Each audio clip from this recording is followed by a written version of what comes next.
ప్రస్తుతం మనతో మాట్లాడేందుకు జనసేన పార్టీ నాయకులు, విజయవాడ ప్రచార కమిటీ కోఆర్డినేటర్ తిరుపతి సురేష్ గారు అయితే ఉన్నారు.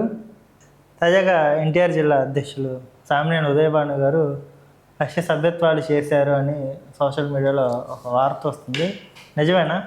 లక్ష సభ్యత్వాల దిశగా దూసుకెళ్తున్న ఎన్టీఆర్ జిల్లా జనసేన పార్టీ సభ్యత్వాలు లక్ష సభ్యత్వాలు చేయలేదండి. 85,000 సుమారు 85,000 లక్ష సభ్యత్వాల లోపు చేస్తున్నారు. ఇంకా ఉంది, దగ్గరగా ఉంది. మా నాయకుడు సామినేని ఉదయభాను గారు వచ్చాక ప్రతి ఒక్క సాధికి కూడా ఎన్టీఆర్ జిల్లాలో ఉన్న సాధికులందరికీ కూడా ముందుగా ధన్యవాదాలు తెలియజేస్తున్నాం, శుభాకాంక్షలు తెలియజేస్తున్నాం. ఎందుకంటే గతంలో కన్నా ఎక్కువగా కష్టపడి ప్రతి ఒక్కళ్ళు గతంలో చేపించిన దానికన్నా ఎక్కువ సభ్యత్వాలు చేపించి వాళ్ళు చేపించే విధంగా ఆ కృషిని మా ఉదయభాను గారు, మా పార్టీ జిల్లా ఎన్టీఆర్ పార్టీ జిల్లా అధ్యక్షులు సామినేని ఉదయభాను గారు ఇచ్చారండి. అంటే ఉదయభాను గారు అంత యాక్టివ్గా పనిచేయట్లేదు. కేవలం వర్ధంతులు, జయంతులు ఏదైతే పార్టీ పిలుపునిచ్చిందో ఆ కార్యక్రమాలకు మాత్రమే అటెండ్ అయ్యి చేతులు దులుపుకుంటున్నారు. గ్రౌండ్ లెవెల్లోకి వెళ్ళట్లేదు. ఒకవేళ కార్యక్రమాలు చేపట్టిన కార్యాలయంలో కేడర్తో మాత్రమే చేయిస్తున్నారు అనేది ఒక రకమైన వాదన. అదే ఇదంతా ఏంటంటే అవాస్తవాలు. నిన్న ఉంది ఇప్పుడు డ్రగ్స్ మార్కెట్ మన ఆంధ్రప్రదేశ్లో ప్రజెంట్ గత ప్రభుత్వ పాలకుల వల్ల అందరూ డ్రగ్స్కి ఎడిట్ అయిపోయారు. విద్యార్థులు అవనివ్వండి, యువత అవనివ్వండి. నిన్న కూడా సామినేని ఉదయభాను గారు, మా పశ్చిమ నియోజకవర్గ ఎమ్మెల్యే సుజనా చౌదరి గారు కలిసి డ్రగ్స్ పైన అవగాహన కార్యక్రమం గాంధీజీ మహిళా కళాశాలలో చేసాం. అదేవిధంగా అన్నా క్యాంటీన్ ఓపెన్ చేశారు. ప్రజల్లోనే ఉంటారండి. భాను గారు ప్రజల్లోనే ఉంటారు, అలాగే సుజనా చౌదరి గారు కూడా ప్రజల్లోనే ఉన్నారు. నిన్నే చేసాం, కావాలంటే వాళ్ళ పేపర్ మీరు చూడండి. అది ఓకే, నిన్నటి సంగతి చెప్తున్నారు తప్ప ఆయన బాధ్యత తీసుకున్నదే అన్నీ చేశారు.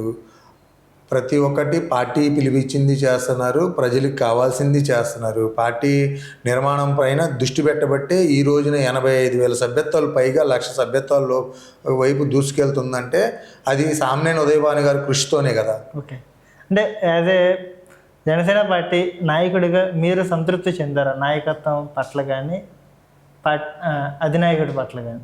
మా అధినాయకుడి పట్ల 100% సంతృప్తిగా ఉన్నాం. ఇప్పుడు 3 పార్టీలు, కూటమి పార్టీల్లో నగర నాయకత్వం గురించి చెప్పండి. నగర నాయకత్వంలో మన ఎన్టీఆర్ జిల్లా అధ్యక్షుడిగా సామినేని ఉదయభాను గారు వచ్చాక చాలా హ్యాపీగా ఉంది. ఎందుకని? ఎలాగా? అందరూ చక్కగా సమిష్టిగా కలిసి ఎవరి పని వాళ్ళు చేసుకుంటూ పార్టీని బలోపేతం చేయడానికి ఎవరి అడుగులు వాళ్ళు వేస్తున్నారు. ఓకే, ఎలాంటి అడుగులు వేస్తున్నారు? డెఫినెట్గా పార్టీ బలోపేతం కోసమే కదా. అదే దాని అర్థమే ఇప్పుడు ఇన్ని సభ్యత్వాలండి. దాని అర్థమే జనసేన పార్టీ గ్రౌండ్ లెవెల్లో ఉందనేది. ఇప్పుడు ఎన్టీఆర్ జిల్లాలో 1,00,000 సభ్యత్వాలు అంటే అదే 7 నియోజకవర్గాల్లో దరిదాపు ఇప్పుడు మా పశ్చిమ నియోజకవర్గం వచ్చి 15,000 పైన సభ్యత్వాలు. గతంలో మేము చేసింది 10,000 సభ్యత్వాలు. ఇప్పుడు 5,000 సభ్యత్వాలు పెరిగినాయి ఫర్ ఎగ్జాంపుల్. అలాగే రూరల్ మైలవరం అవునండి, గతంలో 6,000 ఎన్నో చేశారు, ఇప్పుడు దరిదాపు 9,000 దాకా వెళ్ళినాయి. అలా తిరుగురు, అలాగే జగ్గేపేట, నందిగామ, ఇలా అన్ని నియోజకవర్గాల్లో కొంచెం విజయవాడ మూడిట్లో గతంలో మన 45,000 50,000 ఉన్నాయి మొత్తం మీద. ఇవాళ 85,000 అంటే 30,000 సభ్యత్వాలు పెరిగినాయి. అంటే 30,000 మంది స్వచ్ఛందంగా వచ్చి, మేమైతే డోర్ టు డోర్ తిరిగి ఎవరికి ఇష్టం ఉంటే వాళ్ళని జాయిన్ చేయించాం. వాళ్ళందరూ స్వచ్ఛందంగా వచ్చి ఈ జనసేన పార్టీ సభ్యత్వం వల్ల 5 లక్షల రూపాయల ప్రమాద బీమా ఉంది, 50,000 రూపాయల ప్రమాద బీమా ఉంది, హాస్పిటలైజేషన్కి ఏదైనా ప్రాబ్లం వస్తే అని చెప్పి చాలామంది వచ్చారు. పార్టీ మీద ఇంట్రెస్ట్ ఉన్న వాళ్ళు కూడా చాలామంది జాయిన్ అయ్యారు.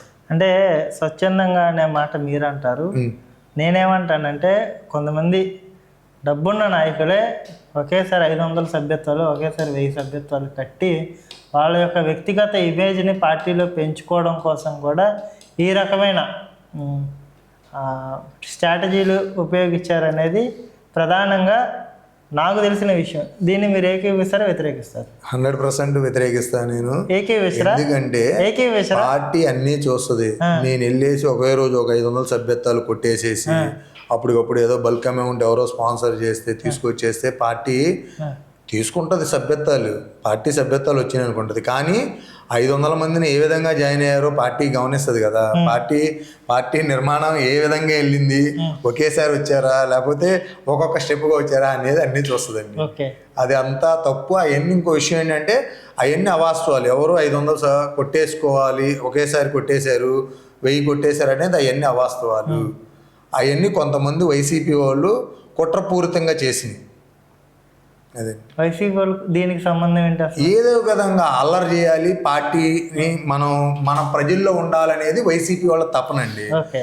100% వైసీపీ వాళ్ళ తపన ఏంటంటే ఆ తపన జగన్మోహన్ రెడ్డి గారు ముఖ్యమంత్రిగా చేసినప్పుడు ఆ ప్రజల్లో ఉండుంటే కనుక మళ్ళీ ఒకవేళ ఆయన అయ్యాడేమో కానీ ఆయన ముఖ్యమంత్రి దిగిపోయిన కాడి నుంచి ఏదో ఒక విధంగా మనం ప్రజల్లోకి వెళ్ళాలనేది, ఏదో ఒక విధంగా కూటమి ప్రభుత్వం మీద బురద జల్లాలనేది ప్రయత్నం చేస్తా ఉన్నారు ఆ వైసీపీ వాళ్ళు. ఓకే. ఎల్లంపల్లి సీను కూడా. కూటమి కూడా మావి కానీ ట్రాప్లో పడలేదా? మావి అదే అన్న, ఆయన మీరే నవ్వుకుంటున్నారు. మావి కదా, ఆయన ఏంటంటే ట్రెండ్ అవడం కోసం జగన్మోహన్ రెడ్డి గారు అలాంటివి చెప్తా ఉంటారు అనమాట. అదే చెప్తున్నా కదా. రాలేదంటారు పేరు? ఆయనకి బాగుంటది, మీరు చెప్పండి. మాకు బాగలేదు. మాకు అమరావతి చాలా బాగుంది, అమరావతి అంతా చక్కగా అమరావతి అభివృద్ధి జరుగుతుంది. త్వరలో చూస్తారు మీరందరూ కూడా.